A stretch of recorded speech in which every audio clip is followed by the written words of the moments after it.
to be in a room full of activists, citizens, humans,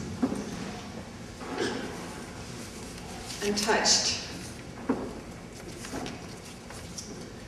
I have prepared notes because, as you can see, I'm well on my way to having a baby, just a couple weeks away, and I'm barely on my feet, much less my logic, so forgive me for reading from the page. We were secretly hoping that I would give birth here in Bethlehem. We thought it would be a good YouTube story. And believe me, we take advantage anytime we can.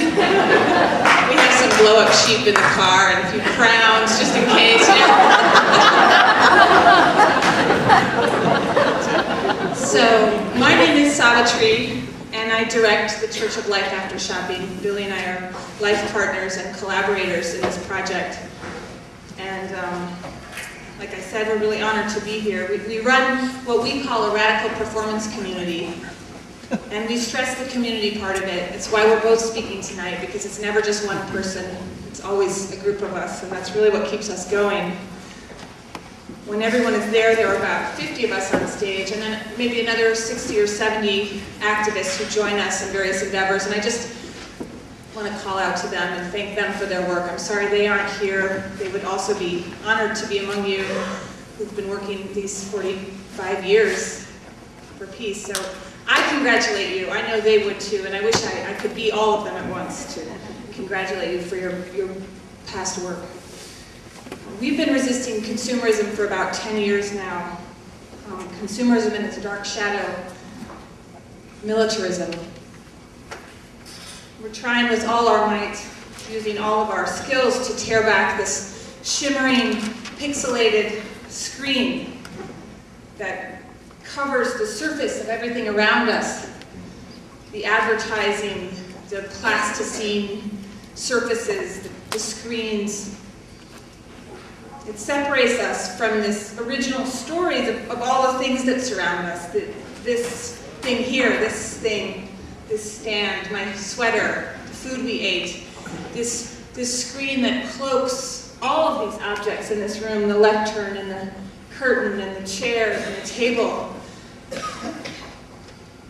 Behind that screen are stories, labor stories, resource stories, the history of all of these things, the products we're surrounded by. We travel around and we ask people a simple question: who made it? What's it made of? How did it get here?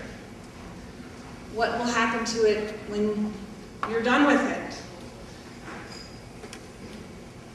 We've been spreading that simple message, that this story, the story of your purchases and the place that you occupy inside that act, that purchase, that it matters. We animate our surroundings with those stories. We've developed all kinds of language and tactics for exposing, unveiling, and ultimately tearing back what we call the commodity wall, that shimmering surface that separates us. So when we tear that back, what do we see? What does it reveal? Well, a lot. Mines and forests and rivers and mountains and cities and villages and communities and animals and children and families and women and everything you can imagine. Mostly in the so-called developing world, right? Mostly when we pull back that shimmering surface, we see another world, and we're on this side of it. But we also see distribution chains. We see bellies of huge ships full of products crossing thousands of miles of ocean. We see semis on interstates loaded down with goods. We see freight trains traveling through the night. And we see millions of idling engines delivering things.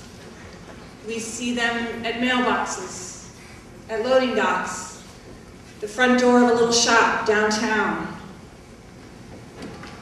We see the trash cycle. We see the trash in front of our house. We see trash cans full of stuff. We see the truck going off to God knows where. We see plastic-lined landfills and mountains made of trash. We see trash gyres in the Pacific Ocean the size of the state of Texas. All of these things, when we pull back that commodity wall, we see all of these things, those stories, animating the world around us. So this is what we study. This is what we do in our life. We study this consumer cycle. But I don't really want to talk about that because the truth is I think most of us in this room, we think about this a lot already. It's my guess, right? That we know we're in a dilemma in this culture. We face this problem all day long, all of us. We live in the United States, and how can we live here? How can we have an ethical life without shopping the world, the earth, and ourselves, our families, our imaginations to death? We know this story, don't we? Right? Is there anyone in this room who doesn't kind of know this story, know this cycle? And aren't we already involved in a daily way with these questions? I think most of us are by now. I hope we are, because I think it's fairly obvious what's going on and the urgency of the issues, these particular issues, the emergency we face. Yesterday, just as an example, we were leaving New York City, and I didn't want to bring up the example of, like, is it okay for me to drive here to talk to you tonight? You know, those kinds of questions, we're all starting to ask them all the time now. Can I fly to give a lecture about consumerism? Can I drive here to talk to you about peace? I went because I needed some snacks, because obviously I'm always starving, and I got some nuts, and I was eating the nuts, and I ate the nuts, and the nuts were gone, and then I had this plastic box.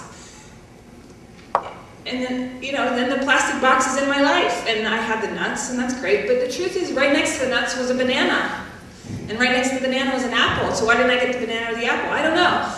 But these kinds of tiny little questions are filling up our days. And I know many of us in this room, we're asking these questions. And we're making these small decisions all day long.